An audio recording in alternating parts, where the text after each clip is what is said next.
Coba cek.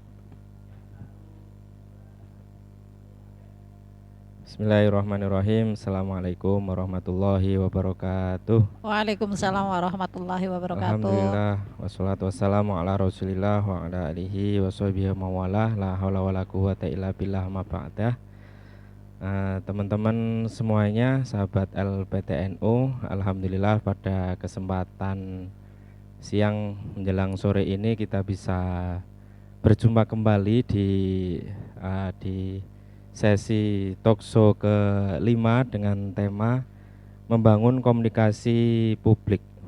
Dan untuk tema ini kita sudah kedatangan narasumber yang tentunya sesuai dengan tema yang sudah disampaikan, yaitu beliau Ibu Muyasaroh Hanifah SAG MSI. Selamat siang Ibu, Selamat menjelang siang, sore. Selamat siang Mas Aldo. Siang menjelang sore. Kabarnya baik Ibu? Alhamdulillah baik, sehat. Alhamdulillahirabbil alamin. Insya Allah nanti kira-kira sejam yang akan datang lah, sejam kemudian kita akan mendapatkan ilmu yang banyak sekali tentunya dari narsum yang sudah kompeten dan tentunya pengalamannya juga sudah banyak. Mudah-mudahan. Mungkin Mudah-mudahan. di awal ini untuk sesi kelima ini kalau nggak salah ini Bu, untuk acara talkshow LPTNU sudah sampai di sesi 5 dengan tema komunikasi. Mungkin di awal biar ada gambaran, ada perkenalan lebih jauh, tahu background, tahu latar belakang dari narasumber. Mungkin Nyun Sewu Ibu Muyas bisa bercerita soal ya pengalaman, kemudian atau motivasi lah tentunya yang ada kaitannya dengan pengalaman di dunia komunikasi. Monggo Ibu. Terima kasih Mas Aldo. Ini kan komunikasi ya. Komunikasi itu kan manusia banget gitu.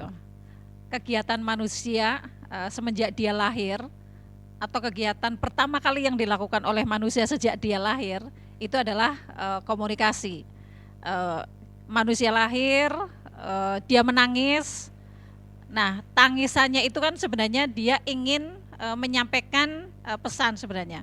Apakah dia lapar, apakah dia kedinginan. Nah, karena dia bayi, maka bahasa yang digunakan itu adalah tangisan. Nah, orang-orang yang di sekitarnya ya tentunya harus paham bahwa tangisan itu adalah itu bahasanya dia menyampaikan keinginannya, menyampaikan kebutuhannya, menyampaikan banyak hal yang harusnya dipahami oleh orang-orang dewasa di sekitarnya. Jadi itu yang pertama. Kemudian yang kedua, manusia itu kan memang makhluk sosial. Maka makhluk sosial dia mesti melakukan interaksi sosial, melakukan interaksi dengan orang lain. Nah, melakukan interaksi itu adalah ketika dia ingin menyampaikan idenya, ingin menyampaikan gagasannya. Nah, maka interaksi itulah yang kemudian pada selanjutnya dinamakan dengan komunikasi. Gitu, Mas. Berarti kalau mendengarkan paparan dari Bu Muyas tadi, mungkin komunikasi itu adalah bagian dari tabiat atau naluri yang nggak bisa dihilangkan dari betul. sisi manusia. Kayaknya nggak ada ya manusia yang nggak berkomunikasi gitu ya. Apalagi kalau kita pahami bahwa komunikasi itu tidak harus dengan bahasa ya. Komunikasi itu bisa dengan dengan non verbal. Apa ya, senyuman. Nah, orang senyum pun itu kan komunikasi. Kasih senyum ke orang itu kan kalau dari kejauhan. Kalau sebenarnya dia mau menyampaikan assalamualaikum, tapi karena jauh dia hanya nunduk aja, menganggukkan kepala lah, itu kan bahasa juga komunikasi. Melambaikan tangan, kedip-kedip mata begitu. Kedip-kedip gitu ya. Enggak. Ternyata memang tidak bisa dihilangkan dari jati diri manusia. Memang sejatinya adalah makhluk sosial. Untuk selanjutnya ini Bu, dari sisi keilmuan, mungkin dari sisi teori komunikasi mungkin perlu disampaikan, karena ini temanya kan membangun. Yang namanya membangun rumah saja ada banyak hal yang perlu dipersiapkan, terutama soal dana. Harus punya beberapa hal yang dipersiapkan biar bisa membangun rumah kan begitu. Nah, ternyata komunikasi juga apa namanya harus dipersiapkan kira-kira secara teori ilmu komunikasi bagaimana Ya, seperti itu. baik. Eh, komunikasi itu terbangun itu yang pertama ada unsur-unsur ya, ada unsur-unsur komunikasi ya. Yang pertama itu mesti ada yang namanya komunikator. Komunikator itu adalah orang yang menyampaikan pesan. Kemudian unsur yang kedua itu ada komunikan, ada orang yang menerima pesan. Kemudian yang ketiga, bagaimana komunikator menyampaikan kepada komunikan itu menggunakan media. Media apa yang digunakan? Apakah tadi bentuknya adalah anggukan? Itu berarti media apa komunikasi nonverbal atau berupa kata-kata. Nah, kata-kata itu adalah pesan yang menggunakan kata-kata. Kemudian itu adalah medianya, media komunikasi. Kemudian juga ada apakah ada channelnya atau tidak. Nah, jadi itu adalah komunikasi yang terbangun. Nanti ada lagi komunikasi yang barangkali tuntutannya adalah bagaimana komunikasi yang efektif. Nah, maka komunikasi yang efektif mesti harus dipersiapkan, dipersiapkan pesannya, kemudian pesannya itu untuk siapa, maka kemudian disesuaikan pesan ini disesuaikan dengan komunikan. Kemudian komunikan itu tingkat pemikirannya, tingkat intelektualnya seperti apa, itu juga sudah disiapkan menggunakan media yang mana. Nah, kira-kira seputar itulah persiapan ketika seseorang akan melakukan komunikasi yang dalam hal ini komunikasi yang komunikasi yang terstruktur ya. Nah, saya Memang dengan harus Mas Aldi kayak gini ini kan juga bagian dari komunikasi, ngobrol. harus dipersiapkan, Harus persiapan. dipersiapkan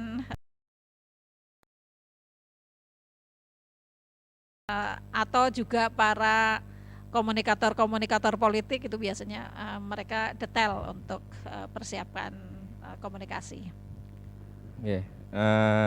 Dari paparan dari Ibu Wias saya jadi teringat ternyata soal komunikasi itu di dunia linguistik, terutama di sastra lah, enggak hanya bahasa tapi di sastra itu lebih ternyata juga membincang soal ini, terutama kalau dalam dunia pesantren itu ada namanya ilmu balaghah. Dalam balaghah itu juga ternyata diatur bagaimana cara khobar atau informasi ide itu juga harus harus sesuai, harus sampai terhadap audien.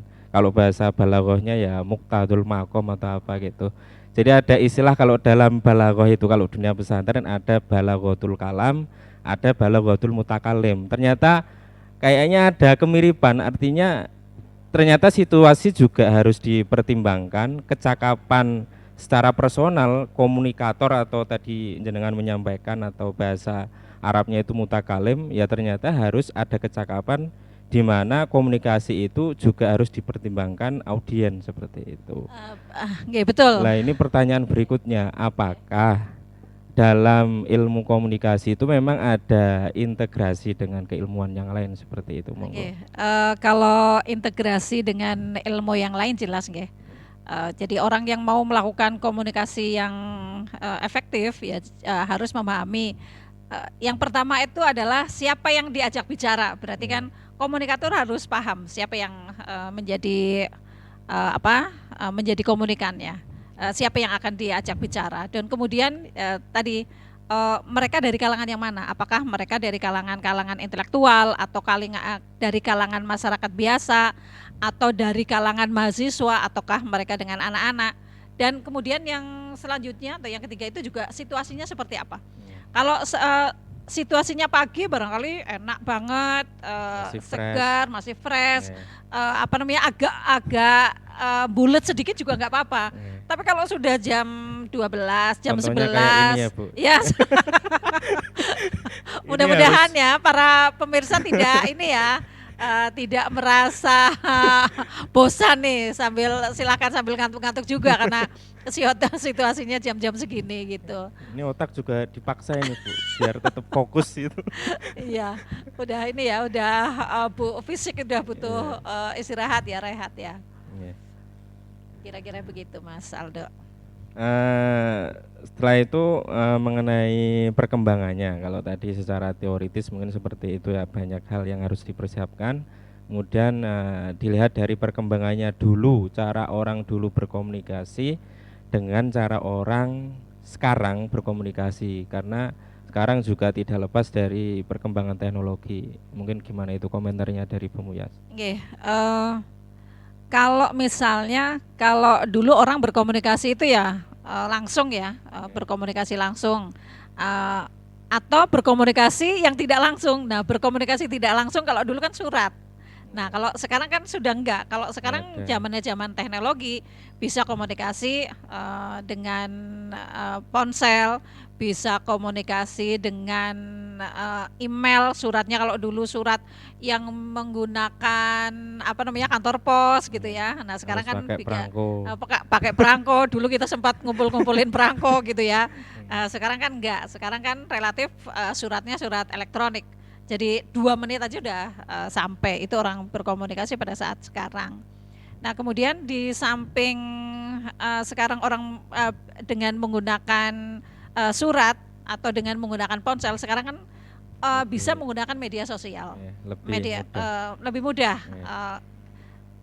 Kita lagi online, teman-teman juga lagi online, kita bisa berkomunikasi dengan menggunakan media-media sosial. Atau dalam konteks sekarang itu namanya media baru. Media baru, new media. New media. Okay. Dengan apa namanya perkembangan komunikasi, terutama di perkembangan kekinian lah, kontemporer, modern, sangat mudah, tentunya juga mungkin perlu ini batasan-batasan juga, atau apa yang perlu diperhatikan dalam komunikasi orang-orang sekarang, karena yaitu terlalu mudah untuk menyampaikan sesuatu, menyampaikan informasi terhadap lawan, entah itu di depan mata atau dimanapun kita bisa berkirim informasi. Mungkin kira-kira apa kalau apa namanya hal-hal yang perlu diperhatikan cara berkomunikasi orang sekarang gitu. Ada hal yang ini ya, karena sekarang kan eranya tuh new media ya, media baru. Salah satu dari media baru itu ya media sosial. Media sosial sudah banyak. Media sosial itu ya ada Facebook, kemudian ada IG, kemudian juga ada TikTok gitu ya. Nah, kemudian ada YouTube. Nah, media-media ini sebenarnya sangat-sangat penting ya, apalagi kalau untuk berkirim atau untuk menjadi media dakwah, ini sangat-sangat penting karena orang-orang sekarang itu menyukai dengan media-media sosial itu, sehingga ketika kita ingin menyampaikan sebuah kebenaran, sebuah fakta, sebuah nilai yang harus diperjuangkan, akan sangat lebih baik dengan menggunakan media-media itu. Karena cepat diterima. Dan ada satu lagi Mas Aldo, bahasanya itu ya bahasa yang ini sajalah, bahasa yang enteng-enteng saja. Kalau bahasa teoritik menurut pakar ini, menurut pakar itu, barangkali malah tambah nggak dilihat gitu ya. Jadi artinya apa? Kalau nggak dilihat kan berarti pesannya kita nggak sampai. Pesannya kita nggak sampai, artinya kemudian tidak bisa mempengaruhi komunikan. Nah, sekarang untuk sekarang bagaimana komunikasi sekarang ya, kalau medianya sudah banyak, tetapi mestinya untuk masyarakat sekarang, masyarakat remaja, masyarakat orang dewasa sekalipun ya harus arif ya menggunakan media-media sosial. Kalau dulu zaman saya SMP, kita itu punya buku diare itu pakai dikunci. Karena apa? Karena kerahasiaan kita itu biar tidak diketahui oleh orang lain.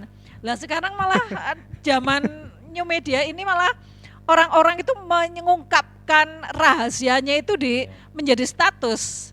Jadi itu yang membuat ada perubahan yang sangat signifikan karakter pada orang-orang pada masa lalu yang masih menghargai profesi masing-masing, sementara orang-orang sekarang justru kayaknya profesi itu orang kayak tidak punya profesi dan orang tidak menjaga ya menjaga profesi masing-masing, justru diumbar. Ini yang perlu dipahami atau perlu disikapi sebenarnya oleh masyarakat. Orang-orang sekarang ya, karena yaitu privasi Sekarang lebih menarik untuk dijadikan konten, biar yang like banyak. Begitu ya, yang dramatis gitu ya. Nggih. Tapi ya kembali lagi di pembahasan awal itu, memang ya apa namanya harus memperhatikan audien. Pada intinya kan komunikasi agar argumen atau ide itu sampai kepada pendengar kan seperti itu. Tapi ya itu sebagaimana yang tadi Bung Yas sampaikan, ternyata dengan mudahnya orang-orang sekarang itu bermedia menyampaikan sesuatu, akhirnya yang penting posting, kira-kira yang penting kira-kira ada yang like, ada yang suka, tapi tidak mempertimbangkan konten apa ini apa namanya ujaran kebencian atau apa dan seterusnya tanpa pertimbangan. Oke. Itu yang kadang-kadang justru apa namanya ya, pesan itu menjadi kontraproduktif ya, maunya memberikan pesan yang baik, memberikan pesan yang memberikan pengaruh baik ke orang gitu, ternyata kemudian malah berimplikasi atau berdampak bulian ya, karena apa yang disampaikan itu tidak sesuatu yang bentuknya adalah bulian gitu. Oke, kalau ini mungkin pertanyaan berikutnya ini, ya masih ada kaitannya dengan pertanyaan yang tadi. Lebih spesifik ini, biar apa namanya, mungkin dari pemirsa teman-teman yang lihat ini dari teman-teman LPTNU atau umum lah, pokoknya yang melihat, biar komunikasi itu efektif gitu loh. Biar komunikasi itu efektif, apa yang kita inginkan itu sampai terhadap komunikan tadi yang jenengan sampaikan. Terima kasih. Ini terkait dengan komunikasi efektif ya. Sebenarnya komunikasi efektif itu sudah banyak dibicarakan ya, karena sangat urgennya sebuah komunikasi itu berjalan dengan efektif. Nah, kalau misalnya ini sangat tergantung dari kemana kita melakukan komunikasi, dengan siapa kita melakukan komunikasi. Kalau komunikasi yang umum-umum Mas ya, yang umum adalah yang pertama itu harus disetting betul, apa namanya, disetting betul. Seorang komunikator harus melihat audiennya, harus melihat komunikannya, siapa yang mau diajak bicara. Kemudian yang kedua ya harus dikenali audiennya, apakah atau komunikannya. Itu mereka itu dari kalangan yang mana, kemudian tingkat tingkat intelektualnya, kemudian apa pekerjaannya, apa profesinya. Semakin detail memahami soal audien, maka kemudian harusnya dia bisa merumuskan sebuah pesan. Barangkali pesannya berat, tetapi kemudian dengan dirumuskan dengan pesan-pesan yang ringan. Walaupun pesan berat, kalau dirumuskan dengan pesan-pesan yang berat, itu akan relatif lebih mudah untuk diterima oleh audien atau komunikan. Dan kemudian juga tadi pengetahuan tentang audien atau komunikan juga bisa memahami psikologinya gitu. Selain profesinya apa, itu kan untuk juga profesinya apa, kemudian tingkat intelektualnya di mana, ya supaya kita bisa melihat tingkat psikologinya seperti apa, sehingga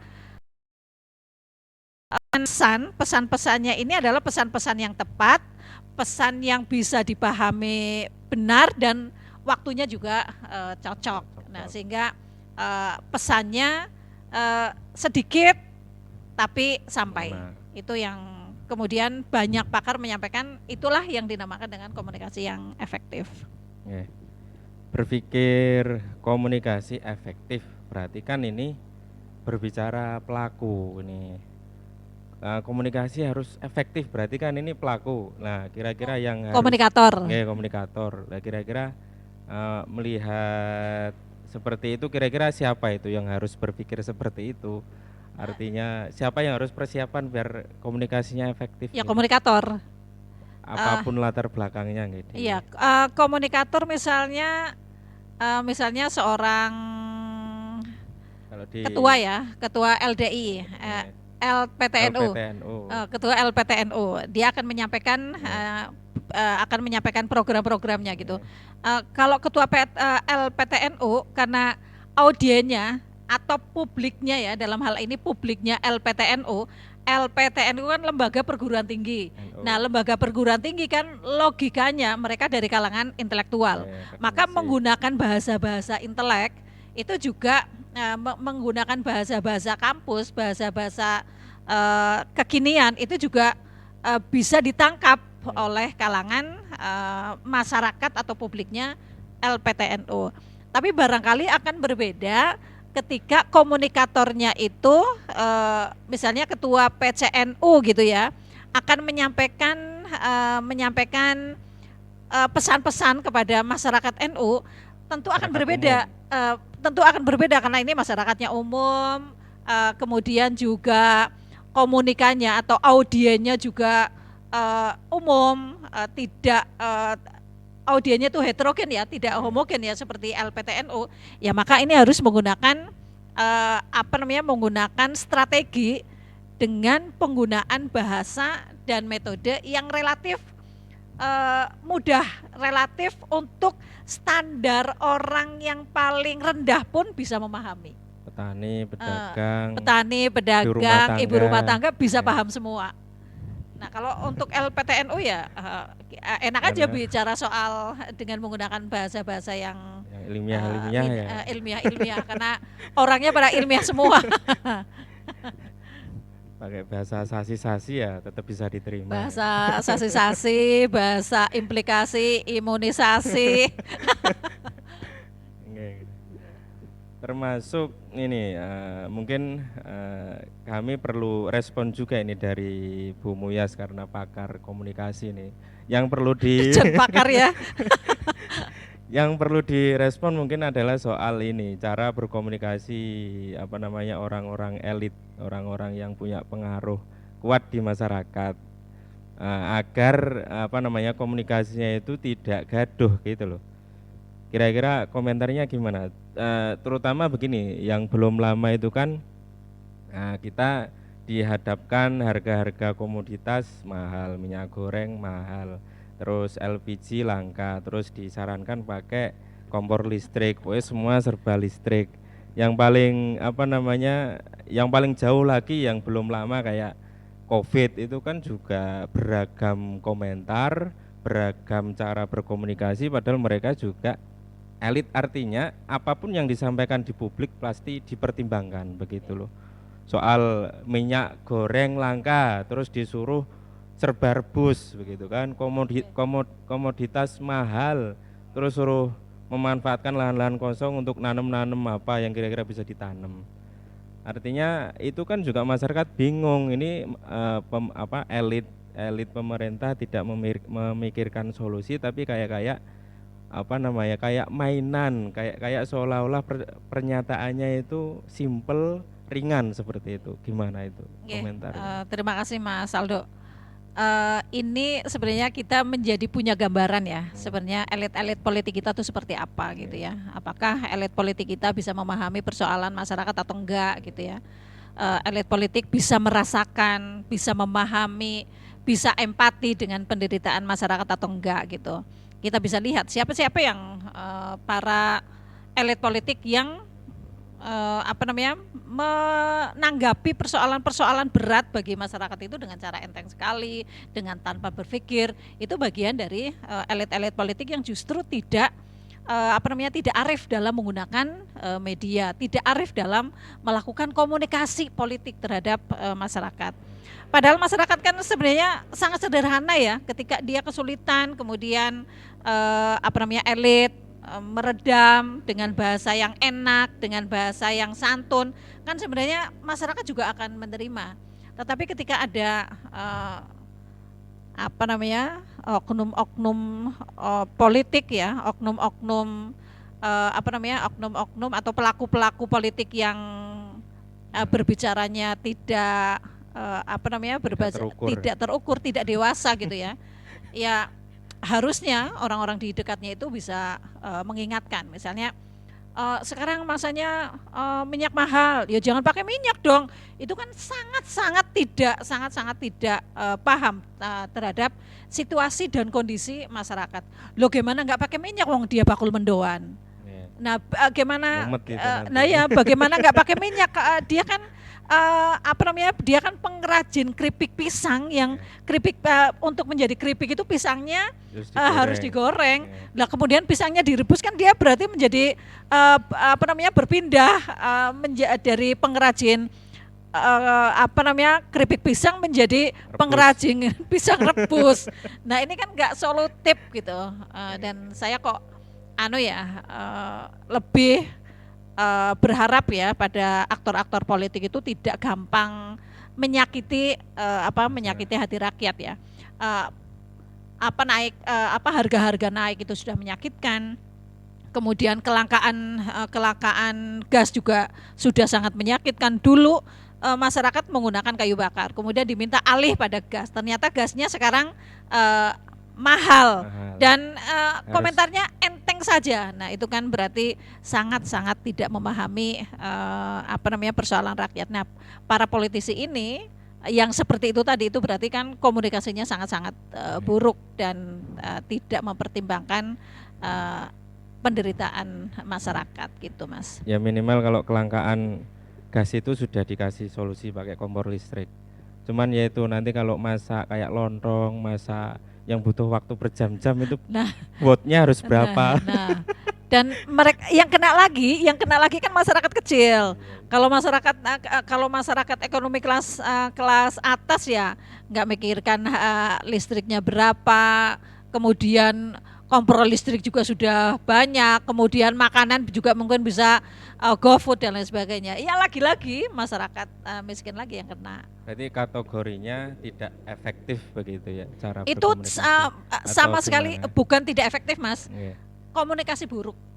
Termasuk malah buruk. Malah buruk, komunikasi yang sangat buruk. Jadi sebenarnya juga bukan tidak hanya politisi ya, pokoknya siapapun berarti kesimpulannya siapapun yang punya pengaruh besar terhadap masyarakat berarti ya harus cara menyampaikan harus terukur begitu nggak? Dengan terukur artinya ya dengan mempertimbangkan ya paling tidak mempertimbangkan audien lah, karena dia menyampaikan itu kan agar bisa didengar oleh masyarakat lah. Ya jangan sampai menyakiti masyarakat maksudnya. Selain politisi ya ada kayak tokoh masyarakat kan juga banyak ya. Ya kalau di masyarakat mungkin yang paling dekat adalah mungkin orang tokoh agama, pokoknya yang punya pengaruh. Berarti omongannya harus dijaga ya Bu. Enggak harus semena-mena. Harus dijaga ya. Kalau semena-mena dia semakin jahat gitu ya. Pokoknya rakyat mengalami kekerasan berkali-kali. Ini menarik sekali ternyata pembahasan soal komunikasi dan banyak hal yang perlu dibahas dan didiskusikan. Sebenarnya kalau ada yang tanya atau ada yang ngechat di live streaming itu lebih menarik kayaknya Bu. Untuk memancing pertanyaan-pertanyaan narasumber. Moderator itu keterbatasan pertanyaan, jadi bisa dibantu sama audien. Ya, mungkin terakhir lah ya, terakhir sebelum ditutup. Mungkin perlu ya pernyataan dari Ibu Muyas sebagai narasumber soal tema komunikasi. Ya itu kira-kira hal yang bijak yang harus dilakukan sebagai tokoh, sebagai elit dimanapun harus bagaimana, harus bersikap seperti apa. Artinya sebagai bawahan harus komunikasi ke pimpinan bagaimana, sebagai ketua di sebuah organisasi harus bagaimana di semua wilayah lah, baik begitu. Baik Mas Aldi, ini komunikasinya ini akan berkembang ke komunikasi dua arah ya. Komunikasi dua arah itu kalau di dalam kurikulum itu namanya public relation ya, manajemen public relation. Nah kalau komunikasi yang kepada atasan itu seperti apa ya? Sebenarnya komunikasi kan kepada siapa saja kan sebenarnya ya sama ya. Artinya komunikasi itu ya dilakukan dengan santun. Orang melakukan komunikasi ya namanya juga komunikasi, maka komunikasi pesan yang dia sampaikan pasti nanti ada, tentunya berharap ada feedback ya, ada umpan balik dari komunikan. Maka di samping melakukan komunikasi ya dia harus mampu untuk mendengarkan, mampu menerima feedback, itu yang pertama. Kemudian yang kedua, komunikasi itu ya, kalau di komunikasi itu harus dilakukan dengan cara yang santun, karena apalagi bentuknya komunikasi bentuknya kritikan gitu ya. Orang dikritik gitu ya, orang dikritik ya mesti umumnya orang akan sakit hati, akan tersinggung. Tetapi ketika dilakukan dengan santun, dilakukan dengan dengan cara-cara yang baik, santun, tidak menggurui, ya kelihatannya ini akan mengurangi rasa tersinggung dan sakit hati. Nah, kemudian kalau di dalam sebuah perguruan tinggi itu ada untuk komunikasi pada semuanya, apakah itu di Unuga atau itu di NU gitu, memang komunikasi yang saat ini ya, di era media ini, new media ini ya, komunikasi yang barangkali paling saat ini yang dianggap efektif itu ya komunikasi dua arah. Nah, komunikasi dua arah dalam sebuah public relation itu ya, bagaimana kemudian pimpinan harus siap, harus menyediakan ya saluran. Kalau komunikasi atau informasi dari atas ke bawah itu kan kayak sunatullah yang gerujuk ke bawah gitu ya. Tapi sebaliknya kalau komunikasi itu dari bawah ke atas, ini kan yang jadi persoalan. Nah, kalau memang sebuah perguruan tinggi atau NU sendiri menginginkan bahwa komunikasi itu dua arah, komunikasi itu efektif, kemudian NU dan banom-banomnya terjalin dengan baik, ada komunikasi yang baik, ya mestinya ada NU atau pimpinan membuat sebuah saluran yang saluran komunikasi ini bisa digunakan untuk orang-orang atau lembaga-lembaga yang di bawahnya untuk bisa menyampaikan ide-ide, gagasan, pemikiran ataupun saran-saran kepada usulan-usulan kepada pimpinan atau atasan gitu. Sehingga jadi ada dua ya, dari atasan ke bawah juga bisa melakukan komunikasi, dari bawah ke atas juga bisa melakukan komunikasi. Nah, itu yang kita kenal sih namanya itu manajemen yang begitu, itu yang kemudian kita kenal dengan manajemen public relation. Persoalannya kan mau apa enggak? Persoalannya mau apa enggak. Dan ini memang betul Mas, public relation ini itu akan bisa hidup pada sebuah kepemimpinan yang demokratis. Nah, demokratis itu artinya apa ya? Terbuka gitu ya, terbuka, mau dikritik. Kan tidak semua kritik itu menyakitkan, tidak semua kritik itu enggak baik. Kadang-kadang karena cintanya maka dia memberikan saran kritik gitu. Ya, berarti PR-nya masih mau apa enggak berarti ya. Mau apa enggak PR-nya? Personalnya dia mau kalau usul mungkin ada, tinggal yang diusuli ya dikasih tahu mau menerima apa enggak. Betul, mau apa enggak gitu ya. Dan ini kayaknya sangat banyak sekali yang perlu dibahas sebenarnya ini, dan semoga tidak hanya hari ini tapi juga di kesempatan yang lain mungkin bisa disambung lagi dengan tema-tema yang lebih luas gitu, insya Allah. Okay. Dan kami pribadi mewakili dari LPTNU dari awal, dari menghubungi sampai detik ini ada kekurangan kelebihan, mohon maaf. Sama-sama Mas Aldo. Dan semoga mau lagi kalau insya Allah siap dengan tema-tema yang lebih menarik. Insya Allah siap insya Allah. Ya, terima kasih, dan akhirnya sampai di penghujung acara banyak hal tadi yang sudah kita bahas dari awal sampai akhir, mungkin teman-teman bisa menyimpulkan sendiri cara berkomunikasi yang efektif itu bagaimana. Ternyata banyak yang harus dipertimbangkan, selain punya kecakapan, ternyata audien juga harus dilihat kira-kira butuh omongan yang muluk-muluk apa enggak. Ya, mungkin bisa diulang-ulang mungkin nanti video ini agar lebih paham cara komunikasi yang efektif, begitu ya Bu? Itu gitu kira-kira begitu nggih. Sekali lagi kami menyampaikan terima kasih dan mohon maaf. Semoga bisa ketemu lagi di lain kesempatan, insya Allah, di sesi Mas, berikutnya. Insya Allah. Seperti itu teman-teman semuanya LPTNU, sekian dari kami, sekali lagi kurang lebihnya mohon maaf. Akhirul kalam, walafu minkum, assalamualaikum warahmatullahi wabarakatuh. Waalaikumsalam warahmatullahi wabarakatuh.